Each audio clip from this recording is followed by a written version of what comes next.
Bienvenidos a Televidente. En días pasados se conoció que la Fiscalía imputó cargos al excandidato presidencial Óscar Iván Zuluaga y a su hijo David Zuluaga y a la exministra Cecilia Álvarez Correa. De acuerdo con el ente investigador, Zuluaga, en su intención de llegar a la presidencia de la República, presuntamente recibió y no reportó $1.610.000 que le entregó la constructora brasileña para cubrir la contratación del publicista Duda Mendoca. Durante un corto tiempo, Óscar Iván Zuluaga permaneció en silencio frente a la declaración de García Arizabaleta. Dos grabaciones en poder de la Fiscalía muestran que Óscar Iván Zuluaga conocía la financiación de su campaña por parte de Odebrecht. Y es que Daniel García Arizabaleta entregó a la Fiscalía General de la Nación dos grabaciones en las que Óscar Iván Zuluaga reconoce que su campaña presidencial de 2014 recibió financiación de la corrupta multinacional brasileña Odebrecht y que él lo sabía. Un juez autorizó a un principio de oportunidad para que Daniel García Arizabaleta entregue las pruebas de lo que sabe sobre Zuluaga y Odebrecht.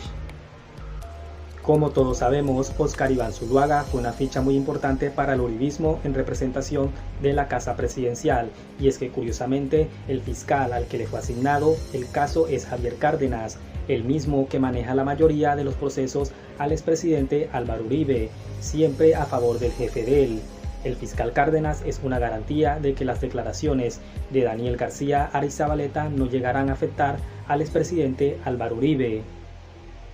Sin embargo, el asunto se va a complicar para Óscar Iván Zuluaga, quien siempre habría negado que su campaña hubiera entrado plata de la multinacional brasileña. Zuluaga acompañaba siempre su declaración con "hasta donde yo sé", refiriéndose a los pagos que recibió del estratega político Duda Mendoca por parte de Odebrecht para asesorar su campaña. A lo anterior menciona, es decir, Zuluaga daba a entender que si algo había pasado, él no sabía. Las grabaciones que entregaron muestran lo contrario, y es que recordemos que en el año 2014, cuando Zuluaga estuvo a punto de convertirse en presidente de Colombia, se publicó información sobre Mendoca, la empresa que armó el publicista brasileño para operar en Colombia. Había registrado como su director comercial la de la oficina del abogado de alias Don Berna, Michel Pineda, en Medellín. Cabe recalcar que Mendoca ya había estado preso en Brasil por haber recibido $5 millones de cuentas en paraísos fiscales para asesorar la primera campaña de Lula da Silva. En esa oportunidad, Óscar Iván Zuluaga dijo que solo su campaña le pagaba a Mendoca, que solo la plata se movía por encima de la mesa y con registros en los libros oficiales. Un tiempo después se mostró que durante el gobierno de Álvaro Uribe, Daniel García Arizabaleta, quien había sido destituido del Instituto Nacional de Envías por la Procuraduría General de la Nación por falsificar documentos y cambiar manuales de funciones a su favor, visitaba frecuentemente la Casa de Nariño. Lo más curioso es que las visitas de García Arizabaleta a la sede presidencial coincidían con momentos importantes para las licitaciones en las que tenía interés Odebrecht. En diciembre del 2016 estalló el escándalo por sobornos internacionales de Odebrecht. La Policía Federal de Brasil encontró documentos que probaban que la firma de la constructora había financiado campañas en países de América Latina que incluían el pago de los servicios de Duda Mendoca. Cuando murió Duda Mendoca, menciona Daniel García Arizabaleta que publicó todas las evidencias ignoradas que existían sobre los pagos de Odebrecht a la campaña de Óscar Iván Zuluaga. Esta vez él no quiso hablar conmigo. En cambio, en una entrevista con Pulso, arremetió contra mí, diciendo que las denuncias sobre su campaña y Odebrecht eran producto de una mi malquerencia hacia él y hacia el expresidente Álvaro Uribe, menciona Daniel García Arizabaleta. Y es que hasta su momento Óscar Iván Zuluaga hoy no quiere hablar, ahora que Daniel García Arizabaleta revela pruebas sobre el pleno conocimiento que tenía él de la financiación de su campaña por parte de la multinacional brasileña, ha preferido guardar silencio.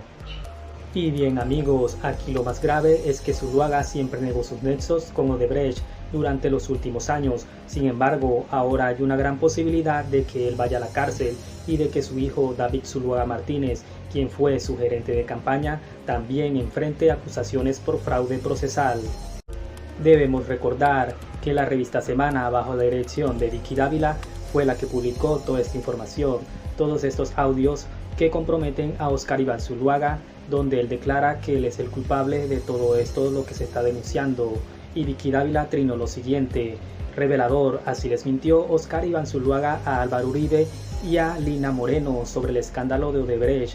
Con este falso relato les hizo creer que era inocente y hasta lloró.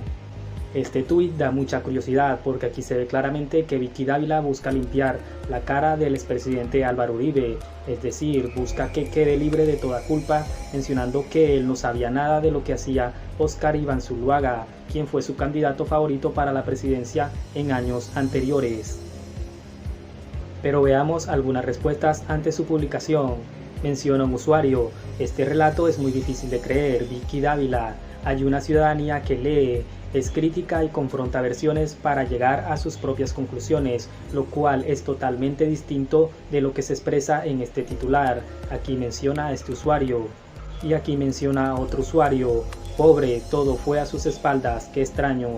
Y es que son muchos los comentarios que hacen respecto a esta publicación de Vicky Dávila intentando defender al expresidente Álvaro Uribe. Y bien amigos, coméntenme qué piensan de estos dos audios reveladores que confirman la participación de Óscar Iván Zuluaga al recibir estos dineros de la multinacional brasilera Odebrecht y que lo dejan mal parado. Próximamente recibirá una condena por estos actos. Veremos en los próximos días qué sucederá con todo esto. Leo sus comentarios, nos vemos en un próximo video.